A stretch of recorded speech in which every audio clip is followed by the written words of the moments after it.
Assalamualaikum, salam sejahtera bagi kita semua. Perkenalkan, saya Mawadah dengan NIM 12121000283. Saya akan menjelaskan tentang fenomena dan tantangan manajemen.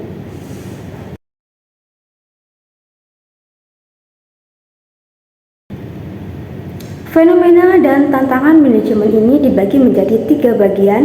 Yang pertama adalah internasionalisasi business relationship, yang kedua adalah tanggung jawab dalam business relationship, dan yang ketiga adalah business relationship sebagai dasar business relationship management, di mana business relationship ini adalah sebagai pemasaran kompetitif yang akan membawa perubahan di bidang teknologi dan juga akan membawa sebuah perubahan di bidang pemasaran.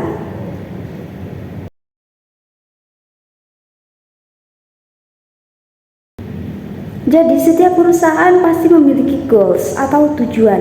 Tujuan yang pertama adalah develop product and service atau mengembangkan sebuah produk dan layanan. Karena sekarang pelayanan berkaitan dengan produk. Misalnya kita membeli sebuah produk di salah satu toko tetapi pelayanannya jelek, apakah kita akan membeli barang tersebut? Kalau saya pribadi tentunya tidak ya. Jadi pada intinya pelayanan itu tidak bisa terpisah dari produk. Tujuan yang kedua adalah create market, yaitu menciptakan atau membuat marketnya sendiri. Jadi dia bisa menentukan produknya masuk market yang mana, segmentasinya seperti apa. Apakah kalangan menengah ke bawah, kalangan menengah ke atas, untuk orang tua, bayi, atau remaja. Pastinya beda-beda ya.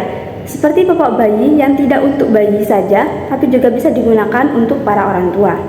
Kemudian tujuan yang ketiga adalah producing goods atau membuat produknya. Tujuan keempat adalah choosing a business partner, yaitu memilih bisnis partner yang tepat.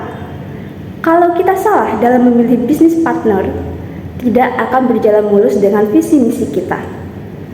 Tujuan yang kelima adalah submit and offer, yaitu memberikan kontrak kerjasama dengan mitranya, atau mungkin dia bisa menawarkan produknya, menawarkan produk yang mungkin bisa menarik para investor. Tujuan yang terakhir adalah selling product atau menjual produknya.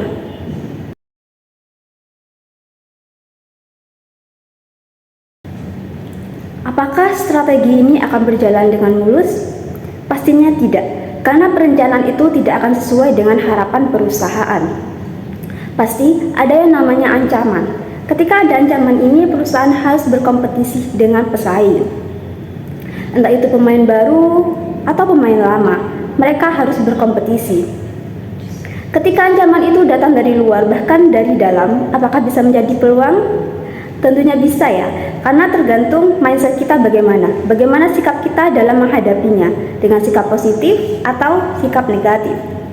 Peluang ini kita bisa menyikapinya dengan cara yang pertama, membuat sebuah kesepakatan dengan mitra baru. Yang kedua, kesepakatan dengan mitra baru yang telah bekerja sama dengan kompetitor. Yang ketiga, membentuk kemitraan dengan kompetitor.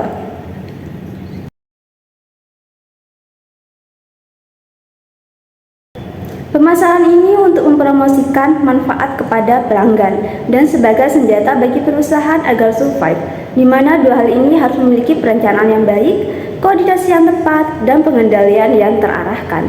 Jika sudah begitu, maka tujuan kompetitif akan tercapai. Penentuan wilayah kompetitif yang relevan yang harus diperhatikan supplier antara lain target pelanggan, jumlah dan solusi yang diharapkan, jumlah pesaing yang relevan, peran calon pihak ketiga, persaingan, dan tingkat keberhasilan yang diharapkan.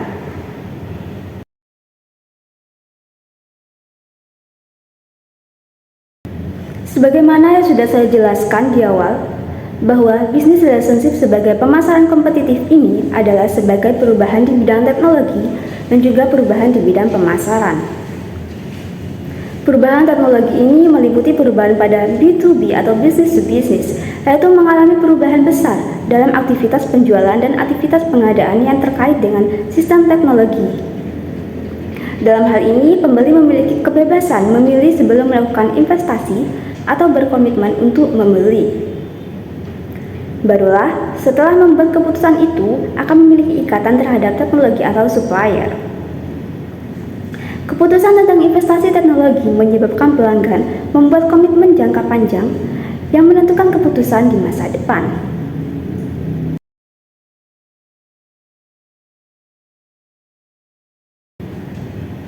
Selanjutnya adalah perubahan di bidang pemasaran, di mana ada perubahan pola perilaku strategis dalam perebutan posisi yang kompetitif. Hal tersebut bukan merupakan hasil dari perubahan teknologi, tetapi juga berdampak pada proses pasar. Contohnya perampingan manajemen, re-engineering business process, dan outsourcing. Dalam perubahan di bidang pemasaran, fokus antara supplier dan pelanggan saat ini adalah pengadaan yang substansial. Efek dari perubahan di bidang pemasaran adalah penyempitan fokus pasar secara bertahap.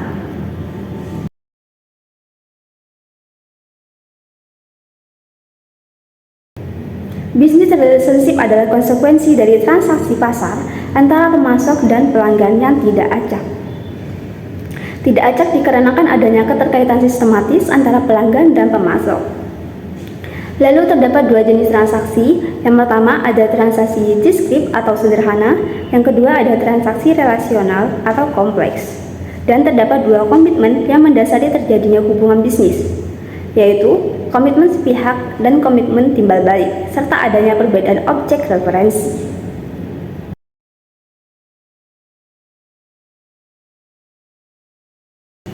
Selain itu, atribut hubungan bisnis terdiri dari yang pertama, isolated transaction. Jadi, pelanggan akan memulai transaksi ketika merasa mendapatkan manfaat dari pemasok. Pada isolated transaction ini, pilihan terhadap pemasok terbatas. Yang kedua, creeping commitment. Dalam hal ini, loyalitas sudah terbentuk berdasarkan pengalaman pelanggan dalam melakukan transaksi bisnis. Yang ketiga, strategic decision, yaitu membangun kepercayaan antara pelanggan dan pemasok. Pemasok harus meyakinkan pelanggan bahwa dapat memenuhi kebutuhan pelanggan. Yang keempat, lock-in effect, yaitu pelanggan sulit beralih kepada pemasok lain dikarenakan sudah merasakan pelayanan serta komitmen dari pemasok. Walaupun mendapat kesalahan minor, namun masih merasakan manfaat dari pemasok.